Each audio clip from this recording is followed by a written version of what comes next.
What is up, and welcome to SGPN's The Daily Dog. I'm your host, Britton Hess, and I'm here with my favorite Underdog fantasy pick'em plays for Wednesday, October 23rd, 2024. If you're new to Underdog Fantasy, sign up with promo code DAILYDOG. That's DAILYDOG at UnderdogFantasy.com or on the Underdog Fantasy app with promo code DAILYDOG. Again, that's one word at UnderdogFantasy.com or on the Underdog Fantasy app. Get a 50% deposit match bonus worth up to $1,000. That's as good as it gets for deposit match bonuses go on Underdog. And it's not just good relative to other bonuses other shows have, it's good in general. 50% deposit match bonus with 1x rollover. That means you're not having to, put in a bunch of plays you don't like just so you can try to get a shot at getting your money back. Just use the money they give you for free one time, hit your slip, hit whatever, how you break it down. If you break it down into 10 different slips, hit a couple of them and get that profit back and take advantage of it. And like I said, they let you go up to $1,000 on this. That's a ton. A lot of these pick'em sites are like, 50% deposit match bonus worth up to $20. And it's like, okay, cool. I get it. I appreciate it. But I really wish I had more options like you get with Underdog. But let's revisit the promos because there's a ton of stuff happening on Underdog right now that is really helping you get a chance to turn a profit. I mean, I'll get into it a little bit later, but NBA profit boost 20% right now. I mean, come on, it's that easy. Add that token to any slip, any amount in the NBA and get 20% extra return. No one else is doing that. So Underdog is literally lapping the competition with their promos and their deposit match bonus for new customers. All right. Let's keep on rolling here, and let's get with our first Thursday Night Football slip of the day. We gave out one yesterday, so we'll revisit that one a little bit. But today, we're going with Cooper Kupp, higher than 68.5 receiving yards. Kupp is going to be back in the lineup on the Thursday Night Football game against the Vikings. Puka Nacua also might be back, and if Puka Nacua is back, I don't think that limits Cooper Kupp's ability to get 70 or 68.5 receiving yards in this game.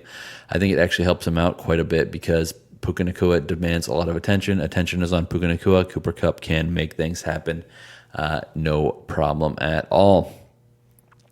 And again, Kupp is a guy that's a veteran. He's obviously very important to this team. They're not going to rush him back if there's no reason to. And obviously there isn't really a reason to yet. These Rams aren't that good. They don't need to rush him back and, risk him being hurt for the entire season if he's not ready. So I do believe Cooper Kupp is going to be ready to make some plays here. I think he's going to get 6, 7, 8 catches in this game. And if that comes true, he's going to have 70-plus yards. So 68.5 is a good number. This has already moved a little bit. Most sports books open this at 66.5. And Kupp, like I said, already juiced up to 68.5 on Underdog. So get him now because I bet we're going to be seeing 71.5, 72.5, 73.5 by the time this game goes off tomorrow night. All right, let's go to Sam Darnold, higher than half of an interception. Sam Darnold's thrown a pick in 5 of 6 games this season. Sam Darnold is still Sam Darnold. He is a turnover machine. He's having a good year. He's playing much better than he used to, but he's still throwing the ball up into coverage a little bit more than you'd like to see.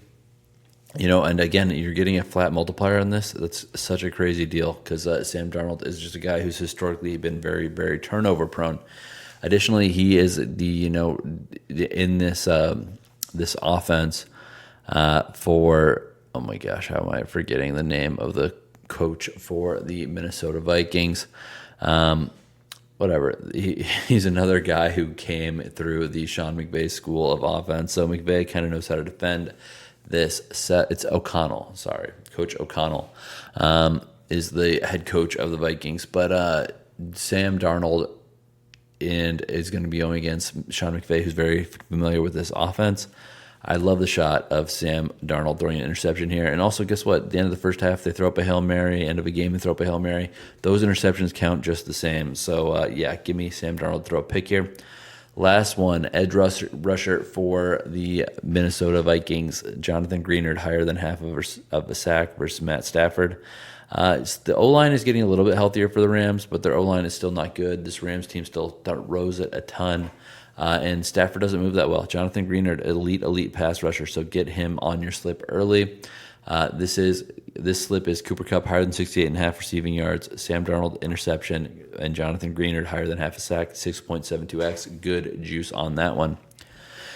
Yesterday's slip, not too much movement. Kyren Williams to score a touchdown, Justin Jefferson to score a touchdown, and we had Matt Stafford higher than 235.5 passing yards. It's now up to 237.5 passing yards. If we continue to get good news with Puka Nacua and Cooper Kupp, that's going to go up even higher for Matt Stafford. Look, we're going to be in the 245, 250 range when all is said and done, if he is getting positive news on those two stud wide receivers being in the lineup.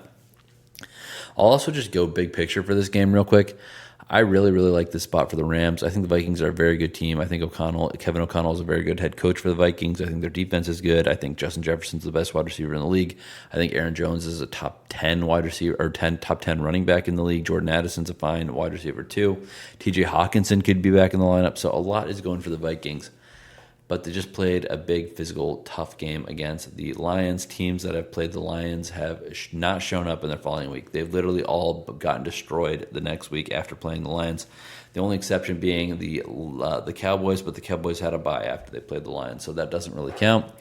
I really, really, really love the Rams in this spot, plus 3 points. This is a Underdog Pick'em Slip show, not a betting show, but I'm just putting that out there for anyone who might be interested in that type of information.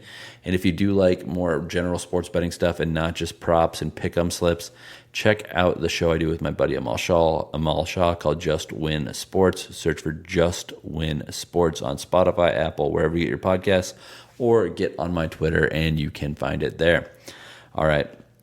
I got those Thursday Night Football slips in. And did I say the one from yesterday is a 5.18x multiplier? The only difference between yesterday and today is that Stafford has 2 extra yards passing in his total, in his projection. So 237.5 now from 235.5. I think it's still good. I think I would still go up to like 244.5. Just that's me personally. So keep an eye on that because I think it's going to continue to go up as we get more and more good news about the wide receivers for the Rams. All right. I'm going to do an 82er slip. I call these 82ers because it's hockey and NBA. They play 82 regular season games. So these are the 82ers for me. One hockey game today. We're going Alex Ovechkin higher than half of a total point in this game against the Flyers. The offense for the Capitals has really impressed me earlier this season. I did not think that necessarily the changes they made in the offseason would yield such immediate results, but this Flyers team or this Capitals team is scoring, and this Flyers team is regressing. The Flyers overperformed last year. Well, now they're a little bit back to where we're expecting. This is a back-to-back game. Give me the old man, Alex Ovechkin, to get a point in this game. So that is a goal or an assist over the course of this 60 minutes. NBA, Tyrese Haliburton, higher than 9.5 assists. The Pacer stud is back. Give me Tyrese Haliburton to pick up where he left last season. Higher than 9.5 assists. And then we're going to go John Morant, Mr. Controversial, higher than 25.5 points. Dude's got a chip on his shoulder. He's got stuff to prove after all of his off-the-court issues. So give me John Morant higher than 25.5 points. So this 82ers slip is Alex Ovechkin higher than half a point, Tyrese Haliburton higher than 9.5 assists, and John Morant higher than 25.5 points. 4.32x multiplier. All right, that's all I got for you today. Let's make some money.